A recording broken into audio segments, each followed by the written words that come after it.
Boa noite, turma. Tudo bem? Então, vamos aí para mais uma aula, né? A gente já passou aí pelos cálculos, né? Idade gestacional, data provável do parto, tipos de partos. Já deixei os exercícios para vocês. Espero que eu já tenha entregue. Vou fazer a correção, vou ver como é que vai ficar a divisão dos pontos. E aí, na próxima aula, eu já passo para vocês como que ficou, como vai ser a pontuação, o que vai estar aceitando aí, né? E aí agora nós vamos vir com a parte das complicações que pode acontecer durante a gestação, viu?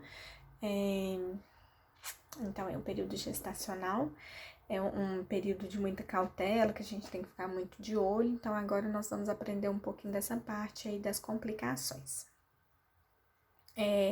E aí, essas complicações, elas se dão por algumas síndromes hemorrágicas, né? Entre 10 a 15% das gestações apresentam hemorragias divididas em primeira metade e na segunda metade da gestação, tá? Qualquer sangramento deve ser observado, deve ser considerado anormal. Na gestação, não se espera ter sangramentos, viu? Então, assim, tem que ficar de olho mesmo quanto a esse tipo de sangramento, o que tá acontecendo, né? Por mais que não seja uma gravidez de alto risco, mas um sangramento não se é esperado, não é normal sangrar, não.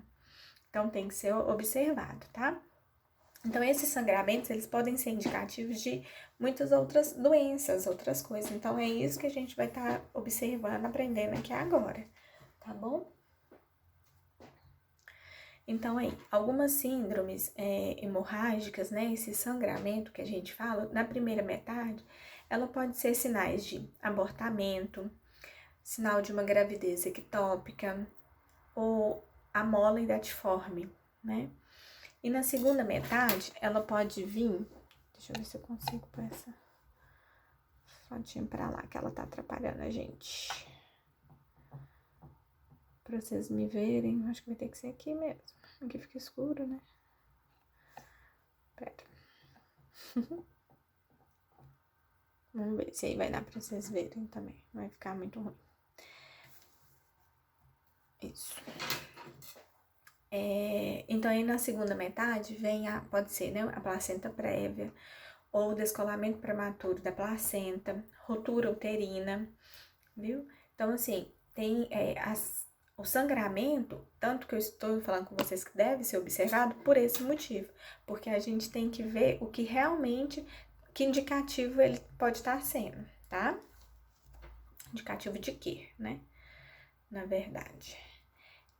A neoplasia gestacional, que a gente fala da mola e datiforme, que aí a gente pode entender ela como benigna ou, né, maligna, tendo algum outro tipo de sangramento, aí pode ser considerado, né, igual a gente tá falando, um tumor benigno a partir dos tecidos placentários. Tem que ser feita uma biópsia, né, para saber se é benigno, se é maligno. Depende da fase em que está essa gravidez. O embrião, ele não se desenvolve normalmente, então aí tem que ser observado certinho em que parte que tá acontecendo, tá? Esse sangramento, ele pode vir com eliminações de vesículas. E essas eliminações vêm algumas partezinhas resíduos do útero.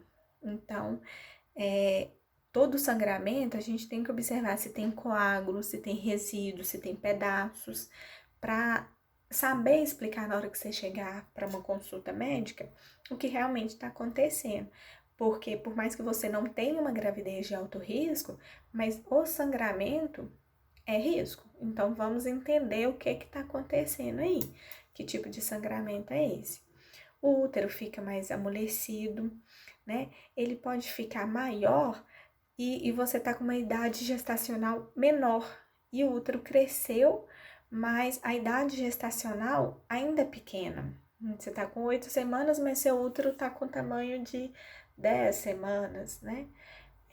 O beta-HCG ele fica muito alto, mas ele começa a reduzir depois da 10ª semana. Então, assim, tem que ser observado também e isso dá um sinal de mole datiforme. A fecundação do ovócito, ele é defeituoso.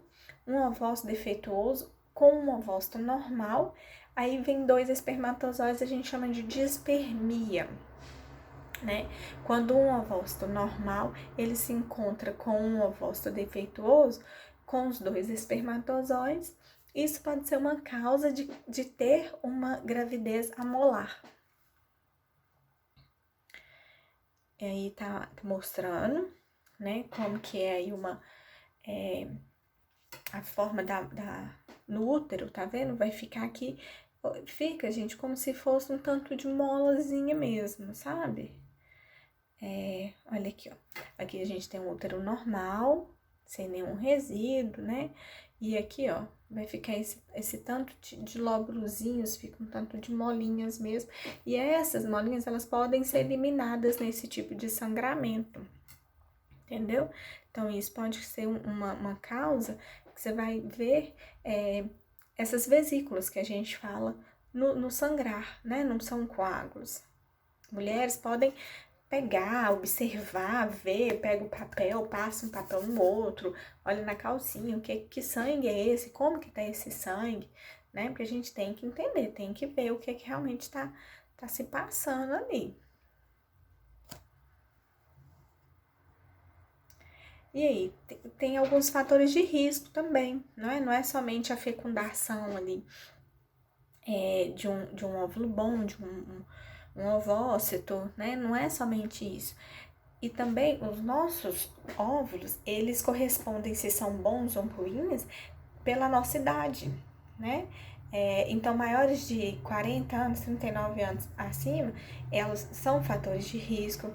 O intervalo interpactual curto, né? Com menos de 1 ano, você teve outra gravidez, você já teve abortos prévios, alguma gravidez que anterior foi amolar também, tabagismo e inseminação artificial.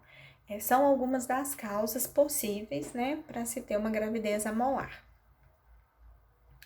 O esvaziamento uterino, a curetagem ou vacoaspiração é um dos tratamentos, né, para estar fazendo após ser diagnosticado uma gravidez amolar, você vai ter que fazer um procedimento para tirar esses restos placentários que ficou. Aí ou vai ser por uma curetagem ou pelo vacoaspiração. Vou mostrar para vocês imagens também de como que é. Então, aí como que eu falei, né? A idade avançada, uma paciente que a gente considera-se idosa, né? Então, tem esses riscos. Um risco também, já tem uma paciente que já foi com algum diagnóstico, já teve algum tipo de câncer, e aí tem metástase, né? Pulmão, vagina, fígado, não necessariamente nessa ordem, um tumor grande, né? Já foi feito um tratamento, uma quimio, não teve sucesso, e aí, mesmo assim, a pessoa engravidou, né? Então, é uma causa. Isso, então, sobre mola e datiforme, tá? Aí, nós vamos agora pelo aborto, que é a interrupção da gravidez até a 20ª e 22ª semana. O produto da concepção, quando ele pesa menor que 500 gramas, aí a gente considera um aborto, tá? Então, considera-se aborto quando menos de 500 gramas, né? E interrompe essa gravidez de 20 a 22 semanas. O aborto é o produto da concepção que é eliminado, que vai ser aquele sangramento. Tem gente que vai ver, tem gente que vê a bolsa certinha, ela sai certinha na hora que você aborta. Tem sangramentos, tem coágulos, tem pedaços. Então, como eu disse, tem que observar, você tem que pegar, você tem que ver, né? O saco vitelino, tem hora que é expulso. São várias as causas do abortamento. Na maioria das vezes, ela permanece assim indeterminada, não se sabe explicar por que teve aquele aborto, o que aconteceu para que aquela gravidez não fosse para a frente. A maioria das vezes não tem uma explicação assim, vamos dizer, lógica para isso, não. Então, tem hora que realmente dá para se observar. Então, pode ser por uma anomalia do produto da concepção, uma parte cromossômica mesmo, né? Uma causa materna, um útero bicórneo, miomamatose, né? Então, tem vários N problemas que podem vir causar um aborto. Incompetência estímulo cervical, o IIC, uma causa materna sistêmica, uma alteração endócrina, infecção, desnutrição, causas imunológicas, traumas, fatores psíquicos. Então, assim, é um aglomerado de coisas que pode causar um aborto. Então, por isso que a gente fala, e eu sempre falo com vocês, gravidez é uma caixinha de surpresa. A gente não sabe realmente, né, o que tá por vir. Então, é aquele momento que a gente tem que se observar, mas gravidez não é doença, tá, gente? Então, assim, tem gente que não posso fazer nada, que eu estou grávida. Não. Tem gravidez de risco, tem gravidez de baixo risco, né? Tem gravidez que aí já tem esses diagnósticos que tem que ter mais cautela, sim. Mas é tudo caso a caso.